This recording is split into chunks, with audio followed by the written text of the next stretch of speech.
The fire alarm log says he escaped before he died. 13 years after my friend Dylan died inside a firefighter training maze, I found proof that he had gotten out. The old alarm panel recorded the door opening from the inside at 11:18 p.m. 6 minutes later, the first heat detector went off. Dylan's body was found behind that same door the next morning. I stared at those 3 entries until the numbers blurred, then printed the log and folded it into my pocket. The county planned to demolish the training building in 48 hours. Once it came down, there would be nothing left to inspect and no reason for anyone to reopen the case. I should have called the police immediately. Instead, I called Trent. That was my first mistake 13 years ago, too. My name is Aaron Cole. I'm 38, and I install and service commercial fire alarm systems around Central Ohio. Hospitals, warehouses, apartment buildings. Anywhere people need to get out quickly when something goes wrong. I'm good at the work because I don't trust memory. Whenever I test a system, I write exact times on strips of blue painter's tape and stick them to the panel door. Smoke detector at 9:14. Sprinkler valve at 9:27. South stairwell pull station at 9:41. People remember what they think happened. Machines remember what changed. The panel at the abandoned Langford County Fire Academy was an older notifier system, installed before I entered the trade. The county had hired my company to remove it before demolition. Most of the building had been empty for years, but the panel still ran on a pair of swollen backup batteries and kept a history of every alarm, fault, silence, and door release it had registered. I was expected to download the final event log, shut the system down, and leave. The place still smelled the way I remembered. Wet concrete. Burned plywood. The sour residue from theatrical smoke fluid. The training maze occupied the back half of the building. It was a collection of movable walls, crawl spaces, trapdoors, and narrow compartments used to teach firefighters how to search unfamiliar rooms without being able to see. The night Dylan died, we weren't training. We were celebrating. 7 of us had finished a volunteer certification course that afternoon. Trent was an assistant instructor. I was 25 and still convinced that the difference between a good decision and a bad one was whether people laughed afterward. Dylan Harper was the youngest in our group. 22. Loud when he was comfortable, quiet when he was. He hated enclosed spaces, although he tried to hide it because he wanted a paid position with the county department. Trent suggested we give him one last unofficial drill. We would put Dylan in the maze wearing a blacked-out training mask.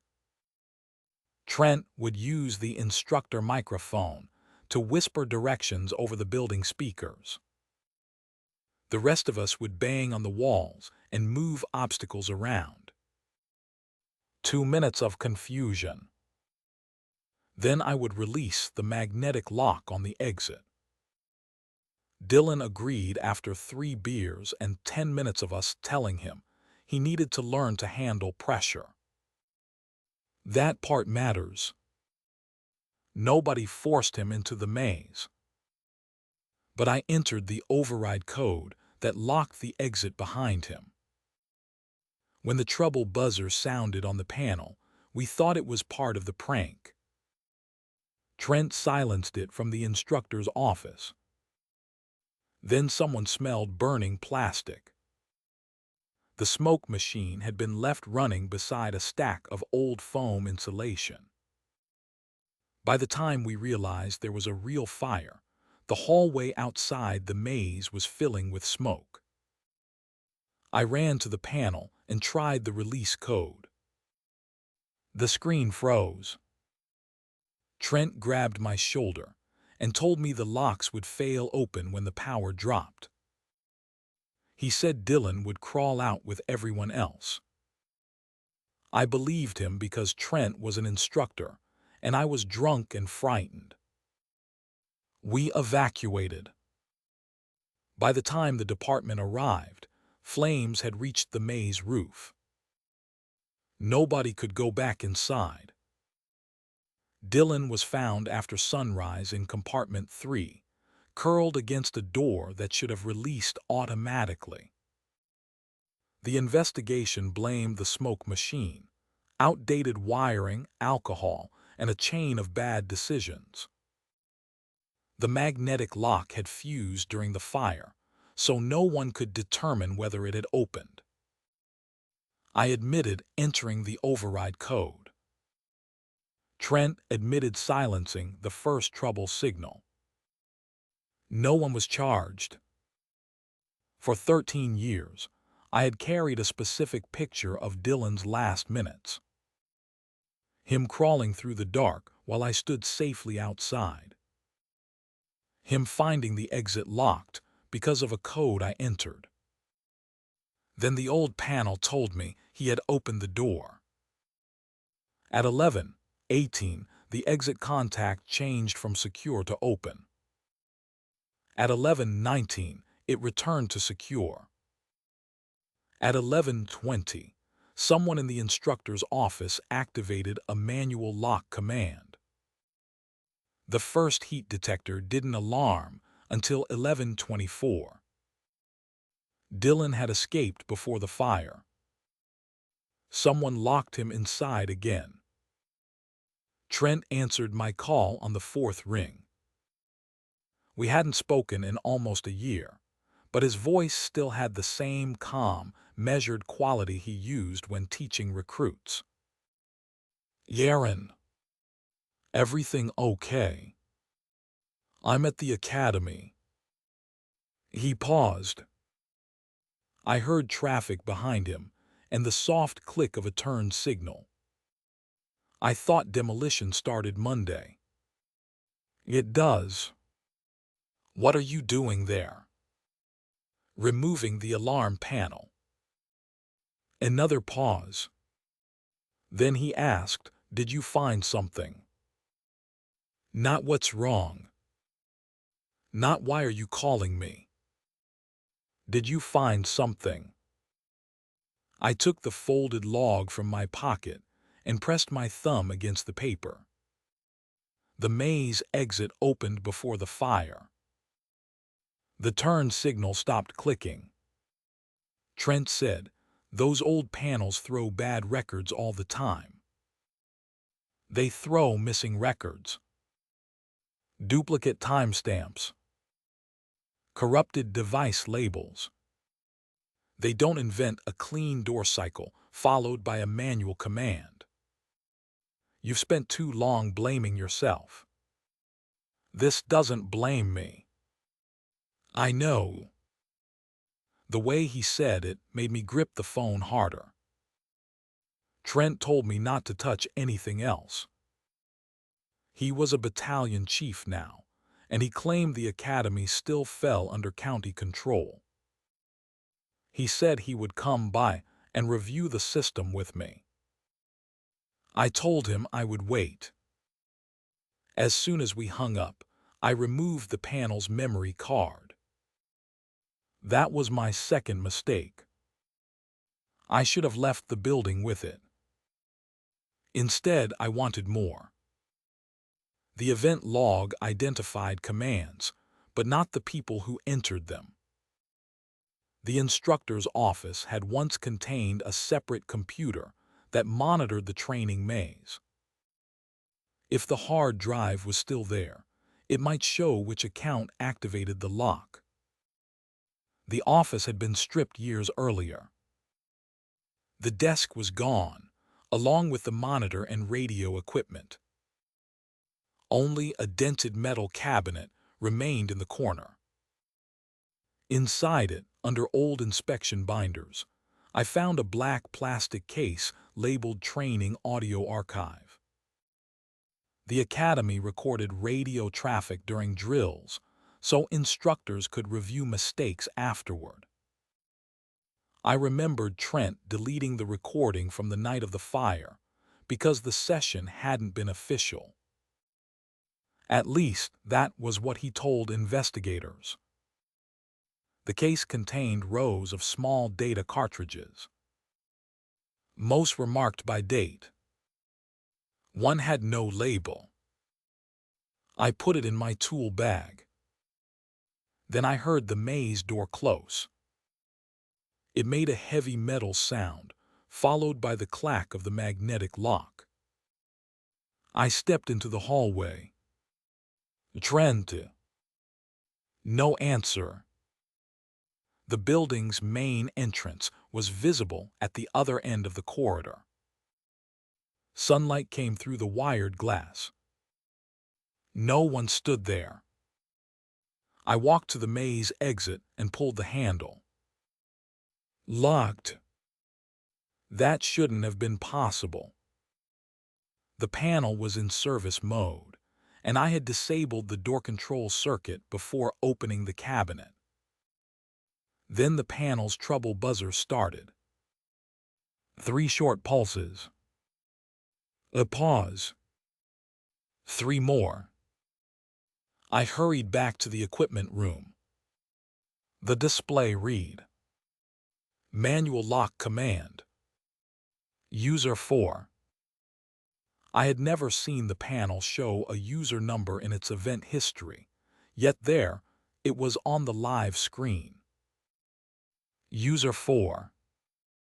That had been Trent's instructor ID. I disconnected the primary power.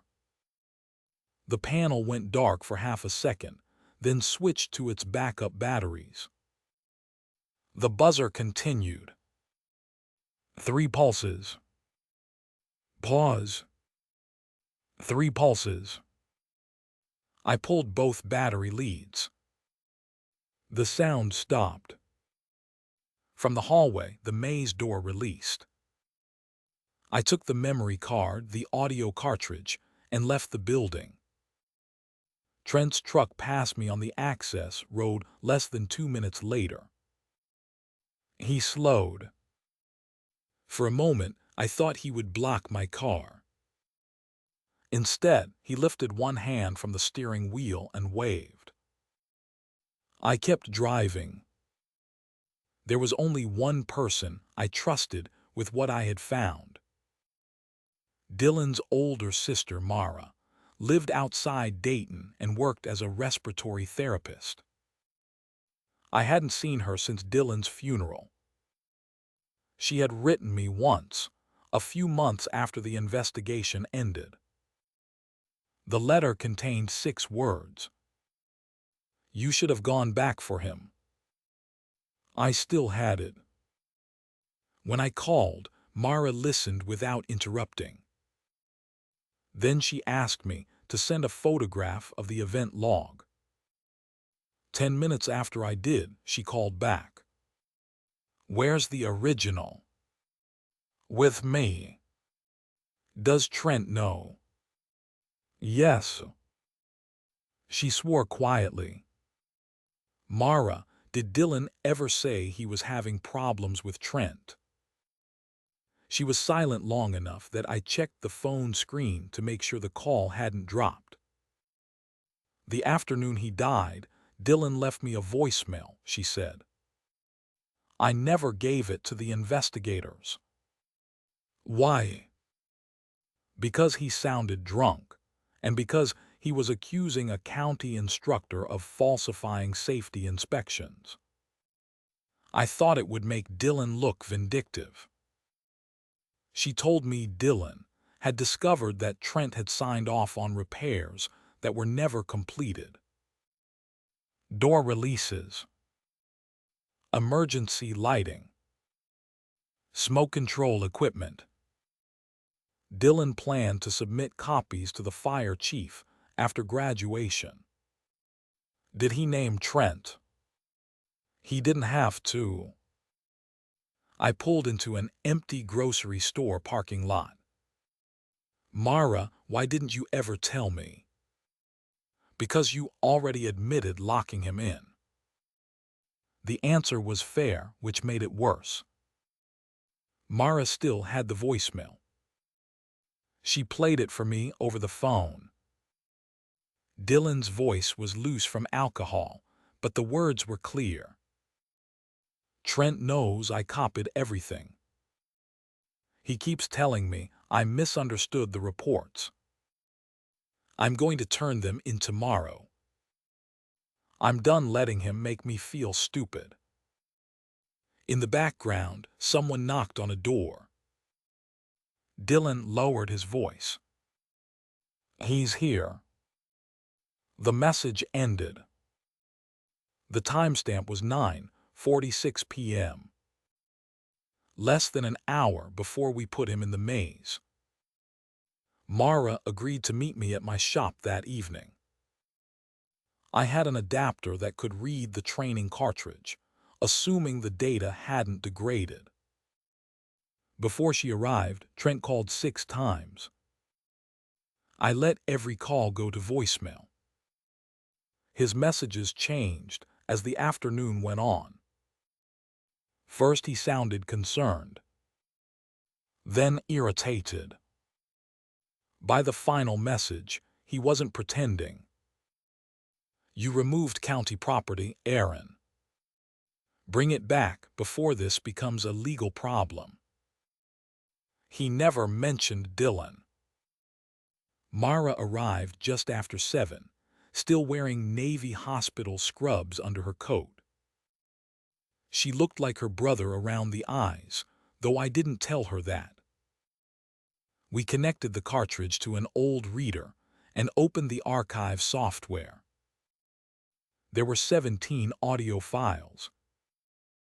Most contained ordinary drills. Instructors giving commands. Recruits breathing through masks. Pass alarms chirping whenever someone stopped moving.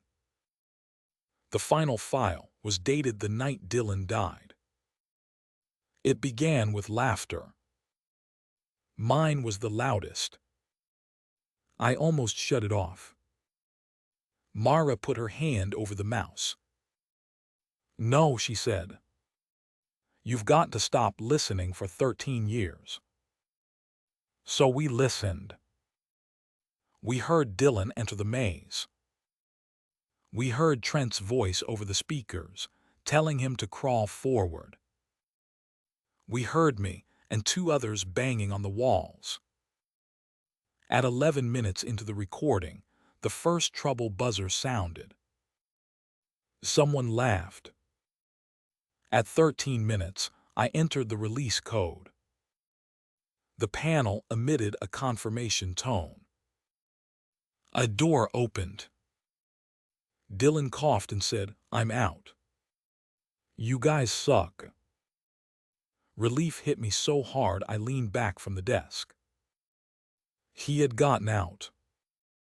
Then Trent's voice came from much closer to Dylan's microphone. Not yet. There was a rustling sound. Dylan said, "Get off me." The audio broke into static. When it returned, Dylan was breathing fast. A door slammed. The magnetic lock engaged. Then Trent said something I couldn't understand. I replayed it. Mara leaned toward the speakers. Again. On the 4th pass, I filtered out the low-frequency rumble from the smoke machine. Trent's words became clear. You were going to ruin all of us. Dylan struck the door. I was going to report you. The county will close the academy. Everyone here loses certification. That's not on me. Another alarm began in the distance. Trent said Aaron locked you in. He already told everybody it was his idea. That wasn't true. But after the fire, I had been too ashamed to argue over whose idea the prank was. On the recording, Dylan started shouting my name. Then the fire alarm drowned him out. Myra got up and walked into the hallway. I stayed at the desk, staring at the waveform. For years, the worst moment of my life had been something I remembered. Now it was something I could replay. My phone lit up. A text from Trent. He was outside. Through the shop's front windows, I saw his truck parked beside Myra's car. Trent stood at the locked entrance with one hand raised to the glass. He looked older than the man I remembered from the academy. He had gained weight and shaved his head, but his expression was unchanged. Patient. Almost disappointed. I told Myra to call the police. She held up her phone. No signal. My shop was inside a converted warehouse with thick concrete walls. Cell service was unreliable even on good days. The landline sat on the front counter. Trent could see it from outside. He lifted his own phone and called. The landline rang. I answered without taking my eyes off him. You found the recording, he said. Yes. You don't understand what was happening. You put him back inside. He was drunk and panicking. You manually locked the door. He threatened everyone's future over paperwork he didn't understand. Behind me, Mara made a sound that was almost a laugh. Trent heard her. His face changed. Mara's there. The overhead lights went out. A second later, red strobes began flashing along the ceiling. The fire alarm horns activated. Trent had spent years overseeing inspections for county properties, including this warehouse. He knew where the exterior fire control box was located.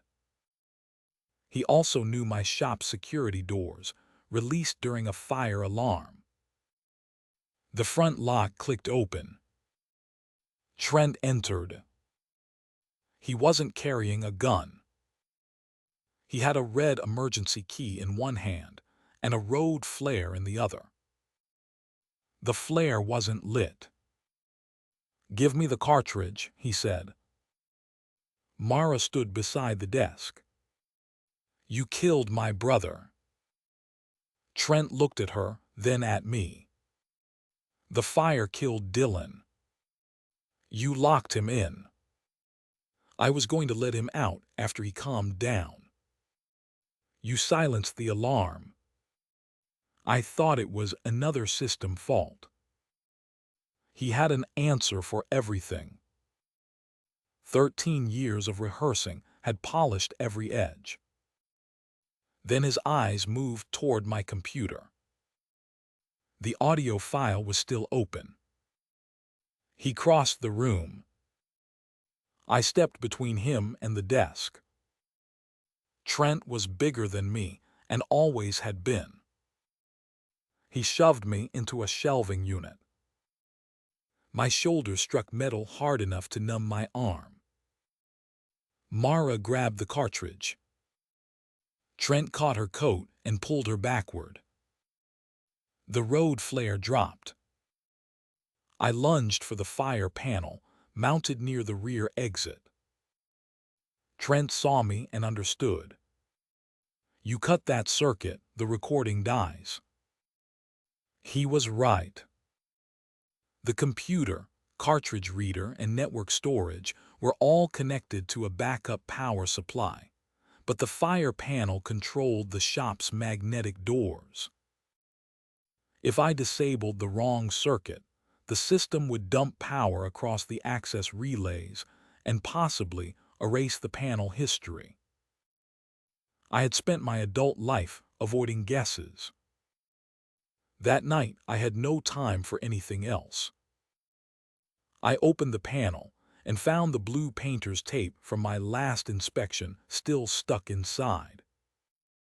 Rear door relay, terminal 1718.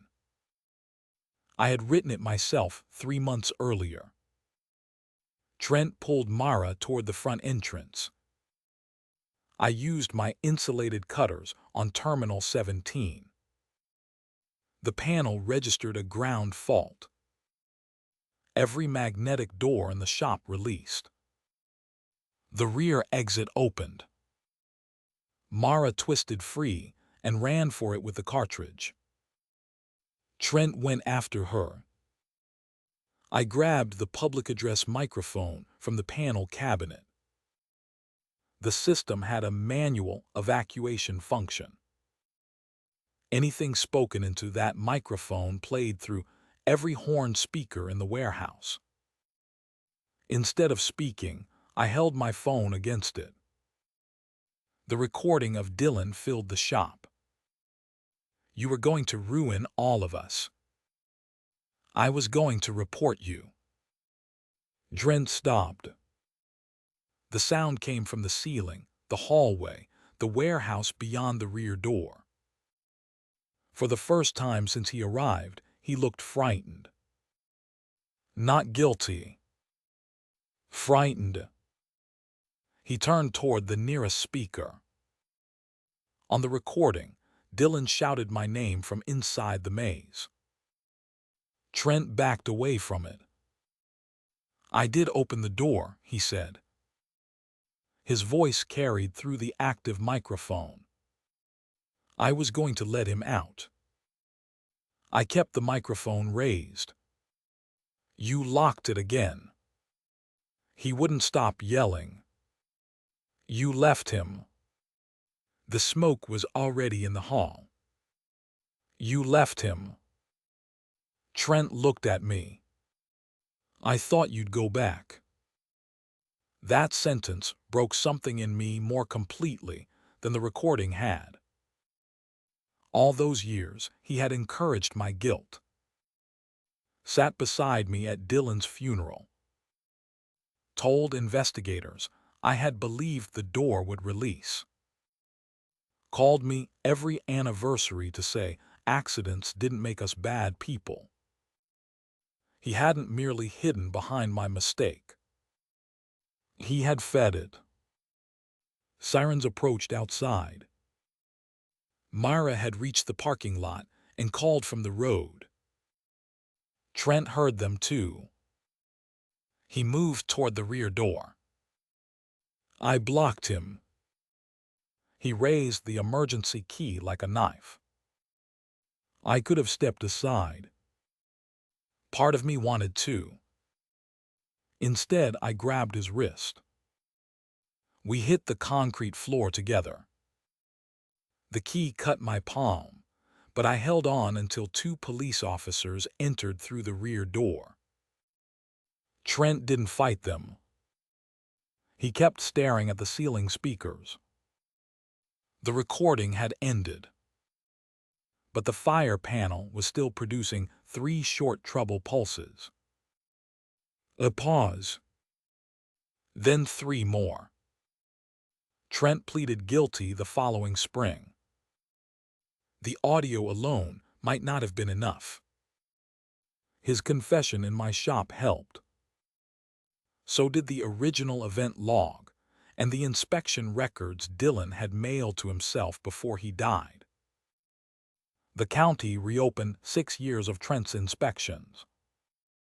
2 fire stations and a public school had door release systems, he falsely certified as repaired. Mara never forgave me.